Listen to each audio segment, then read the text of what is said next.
তারেক রহমান নাকি শিশু মুক্তিযোদ্ধা। তারেক রহমান আবার এইরকম লোক লিডার আসছে 17 বছর পর।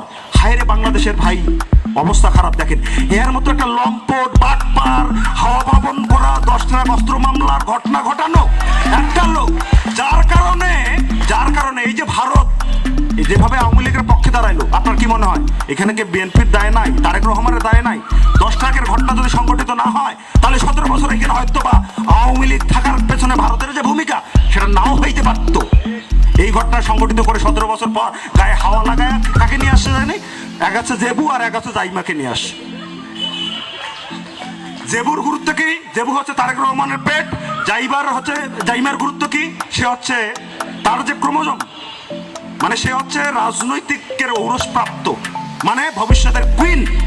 আপনার এখানেই কিন্তু আপনি সবচেয়ে বড় বৈষম্যের শিকার।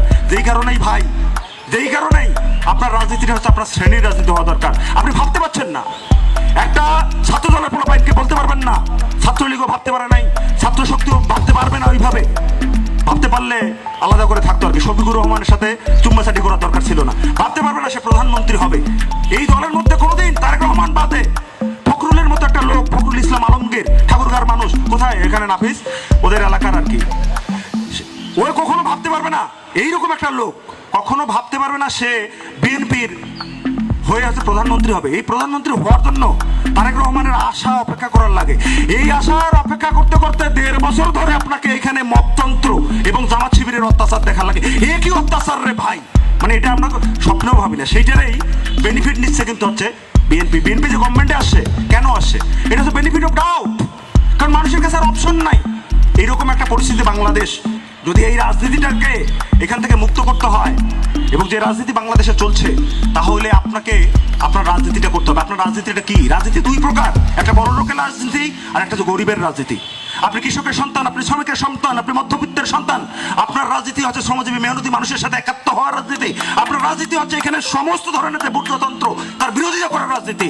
মাঝে মধ্যে আপনাদেরকে আমি দেখি, যখন আর অনেককেই দেখি, মানে আপনাদের এই তরুণ সমাজের এটা একটা বড় ধরনের সংকট হয়ে গেছে, যেটা আমরা বুঝি না। আপনি যখন বামপন্থী রাজনীতি করবেন তখন আপনার প্রধান দ্বন্দ্ব হচ্ছে এখানকার শাসক গোষ্ঠীর সাথে দ্বন্দ্ব, কিন্তু শাসক গোষ্ঠী বারবার আপনাকে প্রধান দ্বন্দ্ব থেকে সরিয়ে অপ্রধান দ্বন্দ্বে নিয়ে যাওয়ার চেষ্টা করে। আপনি ধরেন সাদিক কায়েম কি বললো, আপনি নেমে পড়লেন, আপনি মনে করেন নেমে পড়লেন যে এরা রাজাকার, আলবটর, হ্যান ত্যান, 717। এই যে রাজাকারের আস্ফালন আপনি দেখছেন গত 1.5 বছর ধরে, এবং রাজাকারদেরকে সংসদে আপনি দেখছেন এবং ছাত্র সংসদে দেখছেন, এটা যদি বন্ধ করতে হয় তাহলে একই সাথে আওয়ামী লীগ এবং বিএনপি এবং জামাতকে পরাজিত করতে হবে। বারবার যদি দেখেন আপনি 69-এর গণঅভ্যুত্থান করছেন, আপনি একা কিন্তু এই শক্তিগুলোকে পরাজিত করতে পারেন নাই।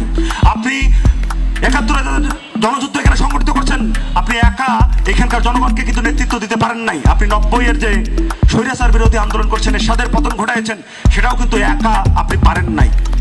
আপনি এখানে সমস্ত ক্ষমতাসীন সেই সময়ের যে বুর্জোয়া এবং ক্ষমতা বহির্ভূত যে বুর্জোয়া, তাকে যদি রাজনৈতিকভাবে আপনি পরাজিত না করতে পারেন, তাহলে ওই যে 71-এর সমস্যা, এই যে রাজাকারী সমস্যা আপনি সমাধান করতে পারবেন না। কারণটা কি? আজকে রাজাকার নিয়ে খুব কথা বলছে বিএনপি, 2 দিন পর এমনও দেখতে পারেন যে আওয়ামী লীগ আর রাজাকার এক হয়ে একসাথে ইলেকশন আসতেছে। আপনি ঠেকাইতে পারবেন না। আপনি ঠেকাইতে গেলে এই যে পরগাছা, এই যে রাজনৈতিকভাবে পরাজিত যে শক্তিটা আজকে আবার আবির্ভূত হচ্ছে, তাকে যারা অতীত ইতিহাসে আছে, তাদের রাজনৈতিক আশ্রয় এবং প্রশ্রয় দিয়েছে, তাদেরকে পরাজিত করতে হবে। এখন এসে পার্লামেন্টে আপনি দেখবেন বিতর্ক হচ্ছে জুলাই সনদ অমুক তমুক বাস্তবায়ন নিয়ে। একটা মজার কথা বলি, এরা কেউই হচ্ছে, যদি সত্যিই মনে করেন এই সনদ জনগণের পক্ষের 1 ফোঁটাও হয়, এটা বাস্তবায়নের পক্ষে আপনার জামাতিরাও নাই, বিএনপিও নাই। মানে জামাতি হচ্ছে যদি 100% হচ্ছে মুসলমান হয় আর কি, মানে এই মুসলমান হচ্ছে কিন্তু বাঙালি মুসলমান না, এই মুসলমান হচ্ছে ওই যে সৌদি আরবের মুসলমান, এই যে ওহাবিজম, এই যে সালাফিজম, তাহলে বিএনপি হচ্ছে তার হচ্ছে 80%। আলাদা আশা করে কোনো লাভ নাই। যে কারণে এই যে সুফি ঘটনার যে দেশজ ভাবে যারা এখানে সুফি দরবেশ এবং ইসলামের পক্ষে যেসব লোক আছে, যারা ইসলামটাকে এখানে কায়েম করেছে, সেই মানুষের পক্ষে কিন্তু বিএনপির লোকজন নাই। তার থাকা কিন্তু তাদের কাজ না। ইন্টারিম আমলে আপনারা জানছেন যে ওই যে আপনাদের কাদিয়ানি সম্প্রদায়ের মানুষকে যাতে অমুসলিম ঘোষণা করা হয়, বিএনপির লোক সেখানে দাঁড়িয়ে কথা বলেছিল। সুতরাং এর কাছে যদি অসাম্প্রদায়িকতা শিখতে যান, আবার এর কাছে যদি 71-এর চেতনাও শিখতে যান, তাহলে কিন্তু আওয়ামী লীগ 71-এর চেতনা বলে যে বাংলাদেশটা তৈরি করছে, ঠিক একই রকম ঘটনা সংগঠিত করবে হচ্ছে বিএনপি। তার মধ্যে তো সংসদে আপনারা শুনছেন